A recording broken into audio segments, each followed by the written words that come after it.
अन्नपूर्णा रंगमंच ठारे बिजु युव छात्र जनता दलर एक बंधुमिलन कार्यक्रम अनुष्ठित हो जाइछि। पुरी रे एहा युव छात्र बीजेडीर प्रथम बड़ बंधुमिलन बा समावेश। राज्य बिजु छात्र जनता दल उपसभापति नारायण प्रसाद सिंह नेतृत्व में यह कार्यक्रम अनुष्ठित होइथिला। बिजु जनता दल पुरी जिला सभापति दिवाकर पात्र, जिला बिजु जनता दल साधारण संपादक जयकृष्ण दास महापात्र, बिजु छात्र जनता दल सभापति राजेश रथ, पुरी सदर निर्वाचन मंडली सभापति सुधांशु चंद्र साहू, जिला बिजु छात्र जनता दल सभापति लक्ष्मीकांत प्रधान, सर्वेश्वर स्वाई, युव बीजेडी सदर सभापति विजय कुमार माझी, जिला बिजु छात्र दलर संपादक सूर्य प्रसाद घटुआरी, छात्र सदर ब्लॉक सभापति नीलू महापात्र, बिजु जनता दलर लीगल सेलर उपसभापति विश्वजित प्रधान, युव नेता कालू मिश्र, नूतन भावे बीजेडी रे जोग देइथिबा विश्वजित पटनायक समेत शताधिक युव छात्र माने योगदान करथिले।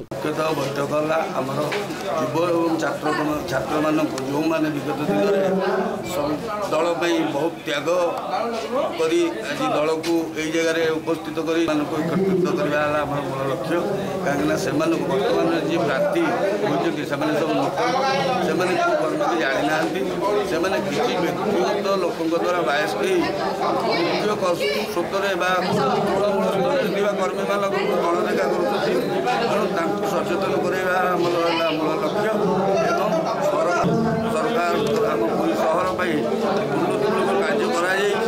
जहाँ विरोधी दल निज एजेंडा रखी तेणु किभली भाव में लोकों पाखे